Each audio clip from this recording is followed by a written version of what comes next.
we here have the representative of Hireframe. She is a graduate of psychology from the University of Philippines, Diliman. She has senior level recruiting experience spanning a total of 14 years in the financial industry in business processing outsourcing. She is a certified development dimension international in targeted selection interviewing and is very much passionate about helping job seekers and also you guys, fresh graduate, into developing a career, a successful career for the future. So without further ado, here I welcome Janie from Hireframe. Thank you very much, Hubert. Thank you for that nice introduction. So may I share my screen? So for everyone's benefit, I will be sharing with you how to do great in interviews. And whether you are a fresh graduate or you have some experiences at work, I believe this will be beneficial for you. Okay, I know I am given 15 minutes to do this, so I'm going to try to breeze through, but making sure that you have takeaways as well. So for our agenda, allow me to introduce the company as well and the founders. And then I will be sharing with you some preparations for application and interview. And then the meat of this talk, which is interview best practices and our current job openings. And then at the end, I will be opening the floor to questions. Okay. All right. So let's start with HighFrame. To tell you a bit about the company, we are a sales development firm based in Los Angeles. We are young, dynamic, thriving, and fast-growing startup company. And we have global presence spanning across the United States, Mexico, and the Philippines. So what we do is we partner with companies. We provide strategic solutions to growing organizations such as outbound prospecting, data enrichment, and sales operations consulting.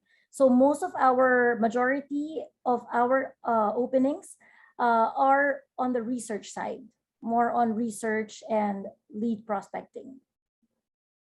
Okay. And to tell you a bit about our co-founders, we have two, Tyler and Michael. I won't dive into their backgrounds as you will be able to check them out more on our website, but I'd like to introduce them as well. All right. Benefits in general in working at Hireframe. We are a permanently work from home setup. So most of our openings, as I mentioned earlier, since they are research, they are non-voice functions. And we send our salary, you will receive it bi-weekly. All right. We also give training, and your work hours would follow or mirror the US business hours, but this is fixed. It's not shifting. You also have Hireframe network access, as if we find skill sets that are applicable to other positions, such as like a more leadership role, we can also tap you for that. And of course, you will receive regular support from Hireframe, whether it's training or some challenges you encounter on the job. We are here to support you. You will get like weekly check-ins with us. Okay. All right. Now we will proceed to preparation for the application and interview. So though the main this talk is mainly going to be about how to do well in interviews, it is also important to remember what can get you that interview. So here are some general reminders in applying for remote work opportunities. So we believe this will be applicable to all, whether you're a fresh graduate or you're an experienced employee or candidate. All right. Number one, okay, read the job ad and job description carefully. You need to check the requirements of the job that you're applying for against your qualifications and interests. Okay, so it's important because I know most of the openings and even interviews right now are remote. You have to check your internet speed and make sure that you have at least 10 Mbps. Why? Because the interviews, especially if it's via virtual, will require you a stable internet connection. to make sure that you don't cut in and out also during the interview and the assessment tests. So usually the tech requirements are, the usual devices, laptop, desktop. You have to provide your own. A workspace that is free from distractions and that's conducive to having a one-on-one conversation or taking the test. All right. Also check the experience and skills that are written on the job description against your own skills and experience. Okay. So it's important to follow the instructions on how to apply.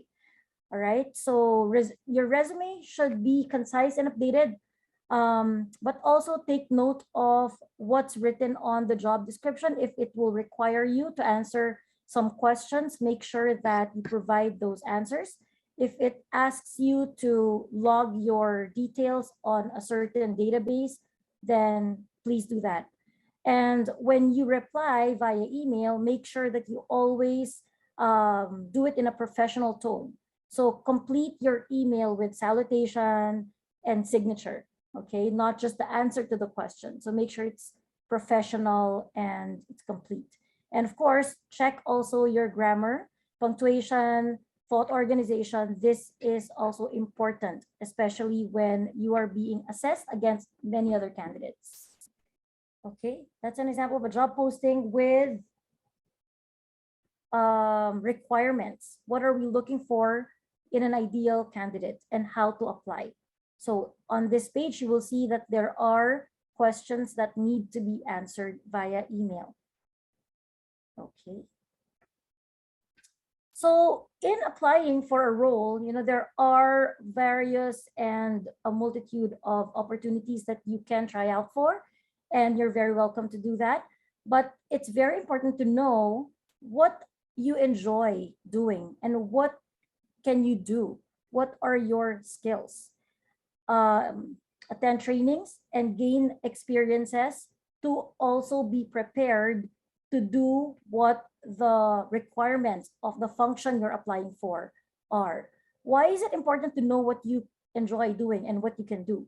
Because of course you want to be happy also, right, on the job that you will be doing. So if you are confident, or at least you know that you have the skills to do it, and somehow based on the job description, you know that these are the type of activities that you'd like to do, then you will enjoy. You will have a great time doing the role, and eventually you will succeed in it. Okay. So now, in preparing for the interview, make sure that one day before the interview, you review the company that you're applying for. Check the website, check the LinkedIn account, make sure that you're ready to talk about what you know about the company. Because I've encountered candidates and when asked, so why are you interested in this role, or what do you know about the role, they actually don't know. Because well, they are honest enough to admit that they've applied to several several opportunities, and they're not sure what this company is about. So that is a big no-no, because of course the employers would want to make sure that you are really interested in what you're applying for, and you're not applying to just any company that you see. So know the company, know the role that you're applying for, and understand the requirements also, so you can talk about your skills and experiences that are related or that answer the requirements that the job that you're applying for is looking for, or the requirements of the job you're applying for. Okay. Also prepare a 1-minute introduction. You don't have to talk about, your life story, but just highlights of yourself, what you like, what your strengths are, or what you like to do when you're not working. Just a 1-minute intro and insight about yourself would be great to break the ice as well. Okay. Okay, in preparing for the interview, make sure that your equipment are all set.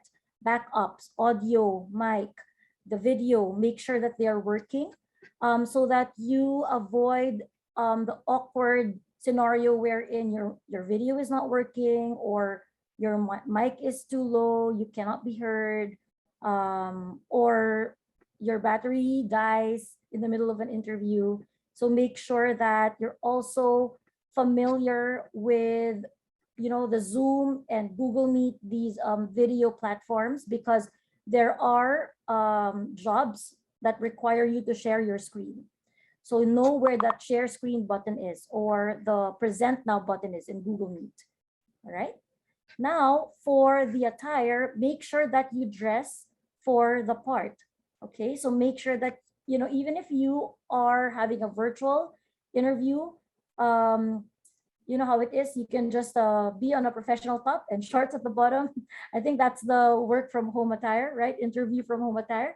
So make sure that you're also in the mood, to attend the interview, and it'll also give you the confidence to talk about yourself, and to be in the zone of answering the questions. Okay. Now, make sure that you also have everything you need during this interview. Like, you can have a copy of the job description, have a pen and paper so you can jot down notes about the company, or you can jot down questions that you can ask at the end of the interview. If you need to have a script to introduce yourself, feel free to do that. It's better to be prepared. I know it can be nerve-wracking to be in an interview, right? Especially if it's virtual. Sometimes you don't really see the real reaction of the interviewer. So it's good to be prepared, to have your contingencies in case you get, you get tongue-tied, or, your nerves get in the way. You have the script to guide you, to help you talk about yourself or your skills. Have your resume in front of you, so it can also guide you in discussing your background and experiences. Okay. So it's also very important to be mentally present. Okay. Do not eat during the interview, or do not be distracted with your text messages or calls during the interview. So you can place them on silent mode. Make sure that you probably also have to request people in your house to give you, a few minutes for the interview undisturbed. So you can concentrate during this session. Make sure that you have a little something in your stomach, not super full and not hungry, so that you can perform well during the interview, and always be alert.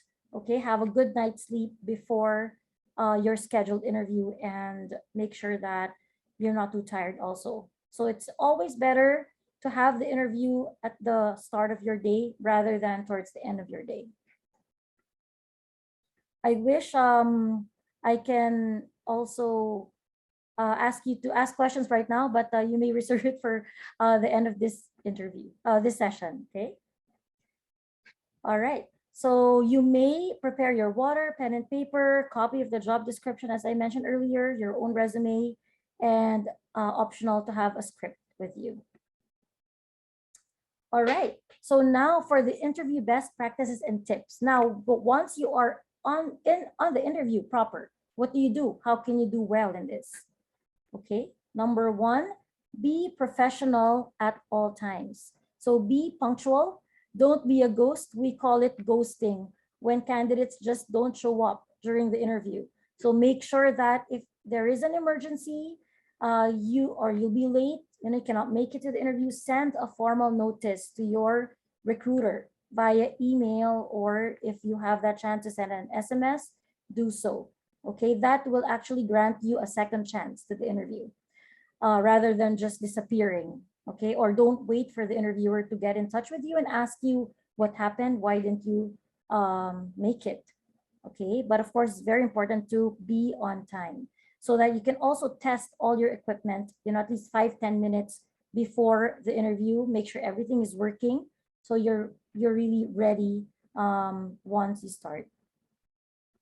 Okay, number two, connect with your interviewer. So look at the camera, or normally it's ideally it's above or beside your screen. Don't put the camera like, sometimes I see that with candidates, their cameras are like on the side. So it's quite awkward when you're interviewing somebody who is like on their side view. right? So it's ideal to situate your camera either above or beside your screen so you can still maintain eye contact. It's quite awkward for me actually to do this talk without seeing anyone, but I'm just looking at myself and some pictures, beautiful pictures here. But for the interview, normally the camera is like right below or above you. That's fine. You would normally look at the picture of the interviewer or the person you're talking to. So if your camera is situated above, just like mine right now, it's situated a little above, that should be fine. Okay. Number 3, demonstrate confidence and good verbal communication skills. All right.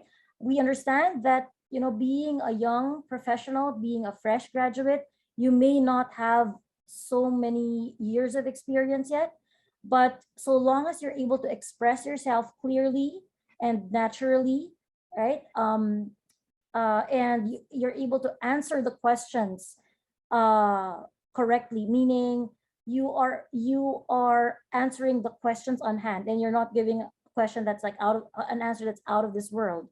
All right, that would be good.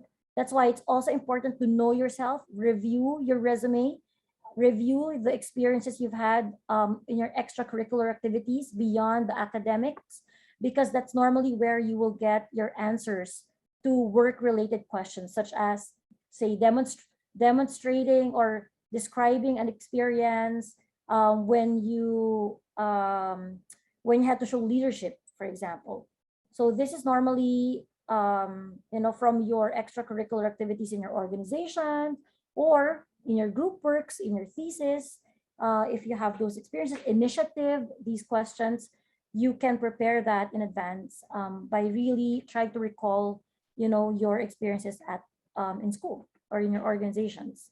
Okay, so listen to the questions carefully, clarify if you must, be direct to the point, don't beat around the bush, and give specific examples and not beauty pageant answers or hypothetical answers. Like, if I get the job, I will do this and that. Try to give examples based on your actual past experience, right? Like, say, challenges you've experienced in the past and how you were able to resolve them. Okay. All right. Number 4, be honest. Be honest with your strengths and your skills. Okay, don't fabricate strengths and skills, because this is going to be noted in the interview. And if you say, certain skills that are not really true, this will, you will have a hard time on the job, right? You will, it's hard to pretend that you have something that you don't. It's better if you also be honest with your areas for improvement. That way, if you get hired on the job, at least your employer would know where to give you more support on, right? And so if you have certain areas for improvement that your employer can work on, then that's good for you. If you lack certain strengths that your employer is looking for and you end up not getting the role, that's okay. That means it's just not a match right now. But if you have certain strengths and skills that your employer is actually looking for, even if it's not in the job description, then that's, that would also work for you as an advantage, because you can be given more opportunities later on that's related to your strengths. Hubert, am I on my last few minutes? Yes, sorry to cut you off, Jenny. It's I think the time is already elapsed. I'm sorry, Jenny. So yeah, to wrap up. Yes, maybe just a short wrap up, if that's okay with you. Thank you. No problem. Thank you. Actually, that's the end. That's the end of the interview tip. So how to do well on the assessments, I'm just gonna breeze through it just so you are aware. Make sure that you are tech savvy. You at least know your technical, know the tools, know the shortcuts. Okay, demonstrate high comprehension skills, read and understand the instructions, especially if you're taking assessments, which most employers give. Clarify questions, right, and instructions. Time yourself. Most assessments are time pressured, so make sure that you follow the time limit. So remember, a job application is all about matching your skills and fit to the opportunity. It's not if it's not a match now, find out why and work on it, and then reapply. Attend trainings, consider project-based experiences for first-timers, and gain experience. Now, for our job opening, you may check out Prospulse, our employer profile in Prospul, and hope to see your application soon. So I don't know. Thank you very much. I don't know if you still have time for question and answer, but I'm very willing to answer even through email. You can course it through Prospul, through Hubert, and I will share with you my thoughts. I hope that was helpful. Thank you, Jenny. That's very much wonderful. If you can stop sharing now, so Okay. so you can see each Okay. other's picture bigger. There you go. Okay. Now, thank you very much for sharing. That's a very wonderful tips regarding interview, and also just to the logistic of getting to your first job, to get your self into the face of the recruiter. So yeah, thank you for that. Now, I think we have time to answer just one questions, and I think this is a question that is very much relatable. Uh, can you tell us, Jenny, what you think? Because I also noticed that you mentioned this before in your presentation. When someone is applying and they didn't really get a response from an employer, how long do you think should they wait before they try to reapply again? Because because the question from the attendee says that it's sometimes kind of confusing and kind of sensitive perhaps for that. Can you give a short questions and reply to that from your experience, Jenny? Thank you for your question, Hubert. Okay, I'm going to add to your question just to also cover other related questions. So when you get an interview, ideally you should get a timeline as to when you will receive feedback, right? Now, if you don't receive feedback, it could be two things. One, you are still being assessed. If not for the role that you applied for, maybe for other roles. And the fact that you did not receive feedback means you may still be part of the pool that may be considered. But how long? How long do you wait for the feedback, right? Ideally, it should be like within a week, a month. That's long enough, depending on the position you're applying for. But usually, if it's like for fresh graduates, entry level, 1 week should be, should be enough. Now, if you don't receive feedback for some reason, it did, and the feedback did not reach you, feel free to reach out to your employer. That's okay. That is actually appreciated by your employer. Ask about your status. Did I make it or not? Now, some employers would let you know when you can reapply, but essentially you may reapply within 6 months to 1 year. That's Thank the you, timeline. Jenny. Did I answer That's a your question? very yes, that's a very insightful I guess an advice also for people who's in the middle of applying and they are wondering why am I not being asked to interview or such. So yeah, thank you for recapping that, Jenny. Welcome. And also, guys, don't forget to check Hireframe's profile on Prospel. If you guys have more questions and want to meet with Jenny in an interview, feel free to apply to Hireframe's available position. Thank you, Jenny. Now we are going to continue to our next speaker here. Already awaiting us is Dery. Dery is Hello. hello, Dery. Nice to meet you. Hope you are Nice having a to nice meet you day. too. You too, Hubert. I've been listening to you speaking since 11 a.m. this morning. I hope you're not thirsty. Thank you. Thank you for that, Kadiri. Just to give a short introduction, perhaps, so the attendees can know who Kadiri is. Dery is a jack of all trade professional with demonstrated learning experience designing, pedagogical and linguistic competence, along with professional work history in English language teaching and post-secondary education. He is currently the B2B language curriculum and content manager at ChuckUp. So we are going to speak about Cakap here in our next speaker session. So without further ado, you can take it away, Kadiri. Thank you. Okay, thank you, Hubert, for that amazing introduction. Hello, I feel like I'm at a concert. Hello Indonesia, hello Malaysia, the Philippines, New Zealand. Like having like a rock concert, like a singer.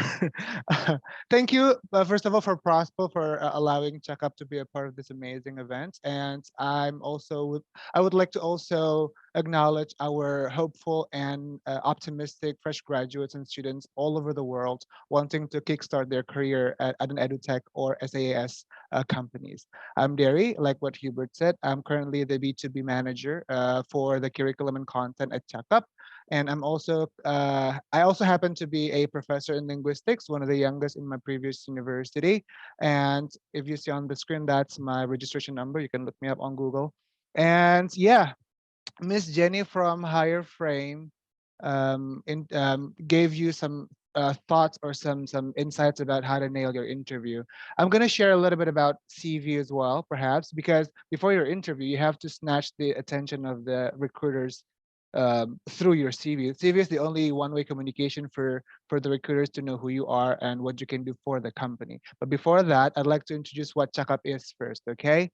All right. So Cakap is one of the first and leading edutech startup in Indonesia. Is my voice okay, Hubert? Would you please nod if it is? Yes, it is, Kadiri. Okay. We can hear you Thank you. just fine. Thank you. Thank you. So thank you. Cakap is one of the first leading edutech in Indonesia. We are providing solutions for students who want to learn languages and upskill their other vocational skills like marketing, business, entrepreneurship and things like that outside school, but Checkup in the sense that we provide solutions that are non-formal, but we provide flexibility in terms of the learning time, learning duration, and also we provide a plethora of payment selection, right? And for Checkup right now, hold on, okay. Checkup right now has a few languages under our belts. We have courses for English, one of the very famous, coveted language courses at Checkup. We also have Japanese course. We also have Mandarin course. We also provide solutions for expatriates wanting to work in Indonesia and wanting to communicate in Bahasa Indonesia through our BIPA program, or Bahasa Indonesia for Penutur Asing, or for the foreign language speakers. And then Checkup also provides plenty and multidimensional sources of learning. For those of you who prefer to learn a one-on-one with your teacher, we have a private class. For those of you who prefer to learn with a friend or two, you can take our summer private classes. You can also, if you want to learn with more students in a very communal way of learning, you can sign up for the corporate classes. And also, if you are not comfortable learning via computer or via webcam like this, you can simply sign up for our Checkup Chat feature. So Checkup Chat is one of the unique features that Checkup has, because it doesn't really have like a curriculum. It's more on the what you're bringing into the chat. That's what's going to be discussed. It can be as complex as solving your homework issues to as light as what Instagram captions that are catchy enough for you to write on. You know what I mean? So it's very flexible, very um, liquid in terms of language experience and learning experience. We also have Checkup Club. So for those of you who just want to talk and want to discuss contemporary pop topics, you can sign up for our Checkup English Club, or also Checkup Japanese Club, Checkup Korean Club. Oh yeah, we also have Korean language course at Checkup.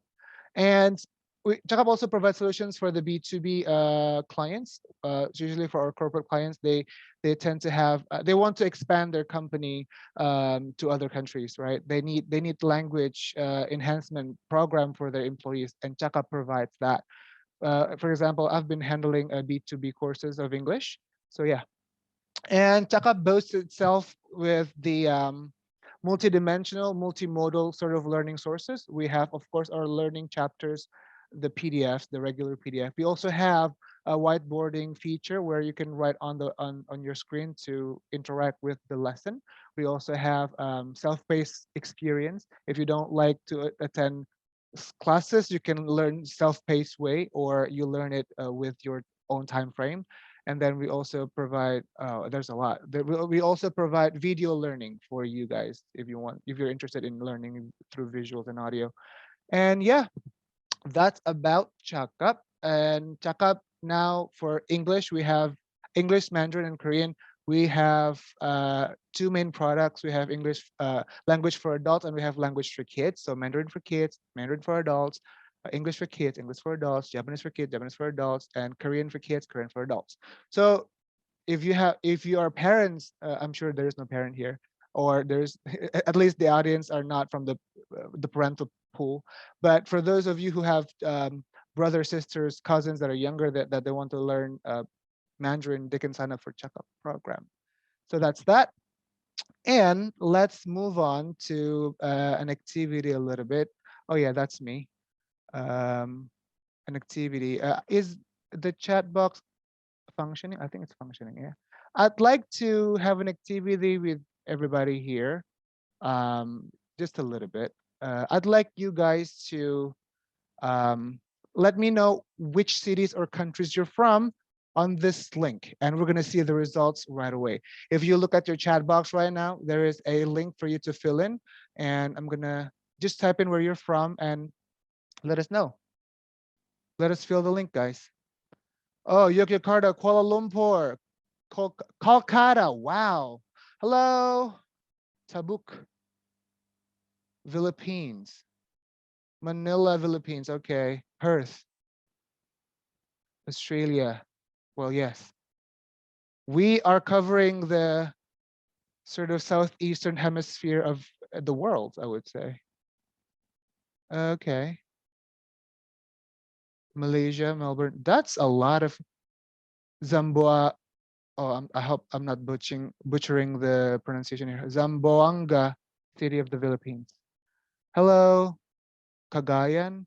Oh, FYI, Cakap has a lot of the Philippines teacher. We're going to talk about employability and employment opportunity at Cakap later on.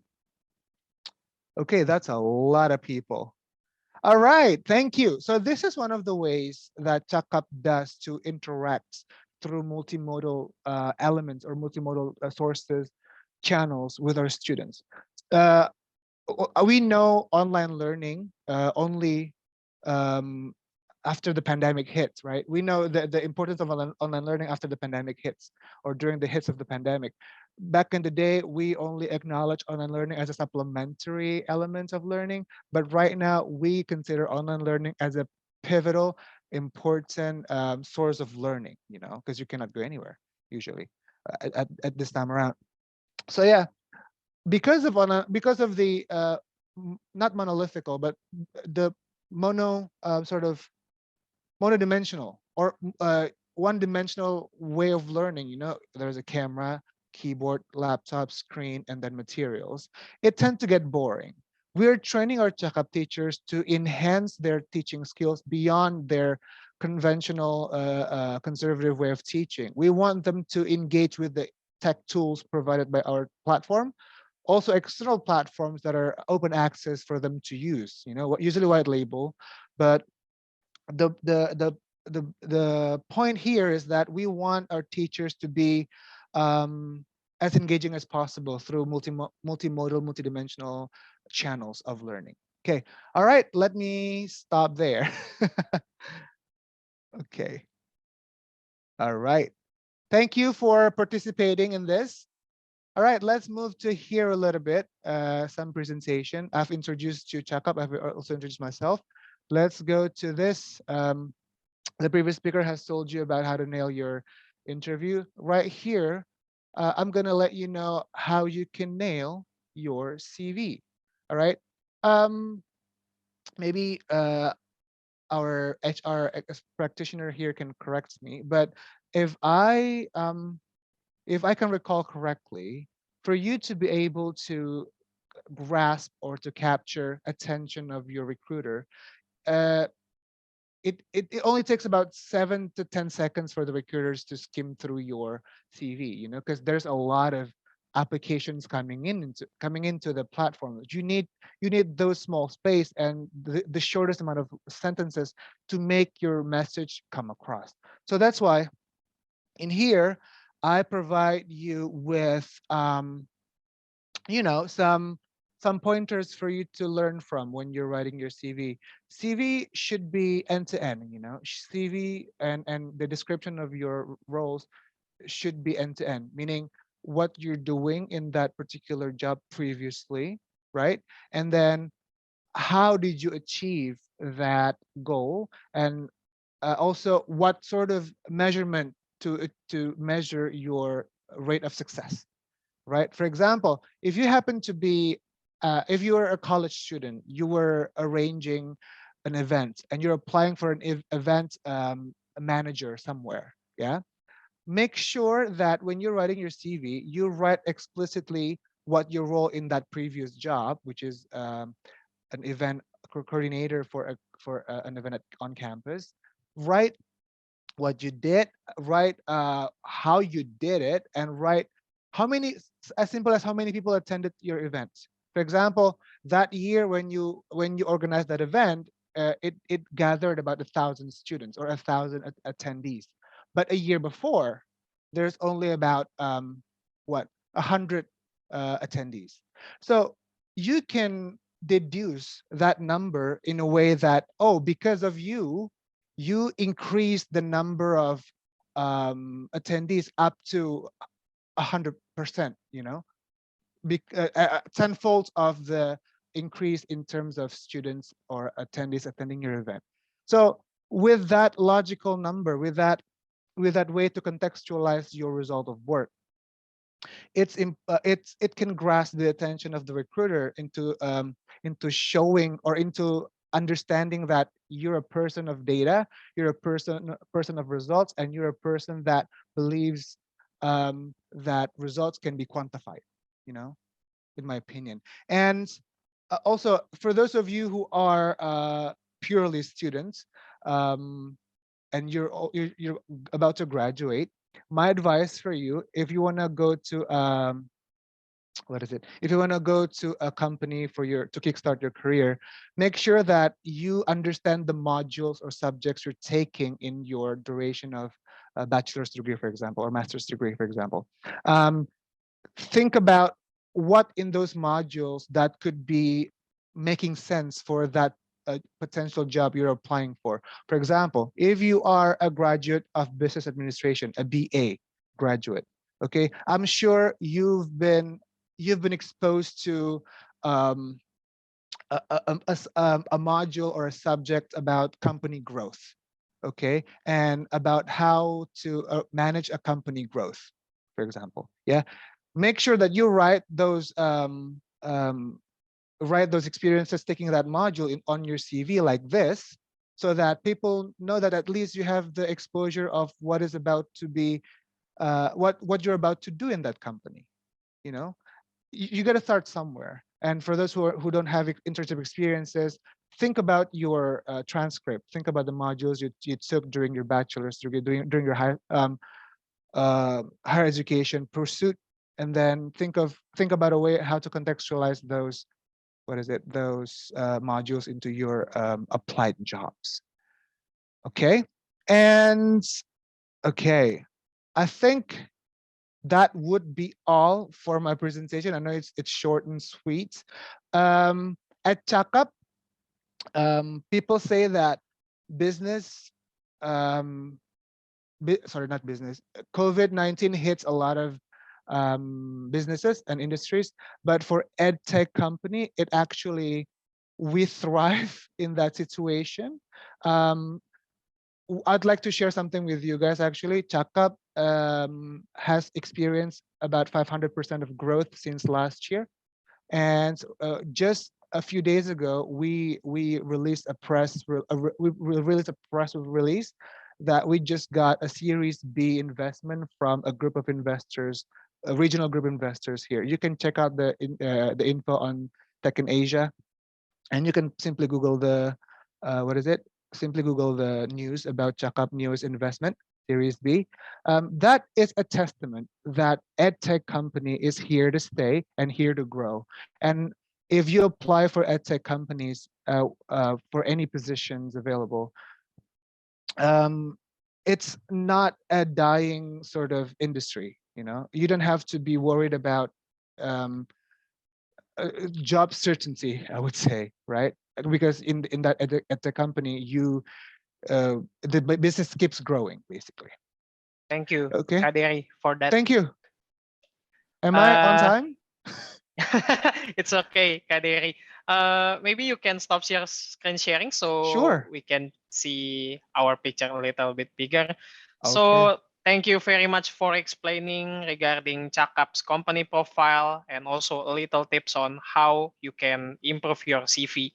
That's a very neat thing to share for this graduate students that is attending our event today. So Kaderi, I have one question, I think, Oh yeah, for sure. just to be a little nice wrap up of this whole event for the session of EdTech and SAAS. Mhm. Uh, can you give an advice for students aspiring to apply to this sector? What piece of advice would you give to them? Piece of advice. Um, when you look at job description and job application online and you feel like I cannot tick all those boxes, maybe they wrote about 10 requirements on that job descriptions and you could not tick all of them. If you could tick at least half of them, just go apply for it. You know what I mean? There's nothing to lose, first of all. When you want to apply for a job, it's nothing to lose. Just apply for it and make sure that your application it's something that you want to do. It's not because you need to work immediately, but it's something that you're really passionate about and you know that you can give meaningful impact to that company and to yourself. Okay, if you can only tick 5 boxes out of 10 boxes, go for it. First of all. Second of all, do not, when you're entering that user interview, when you don't know something, do not make up stories.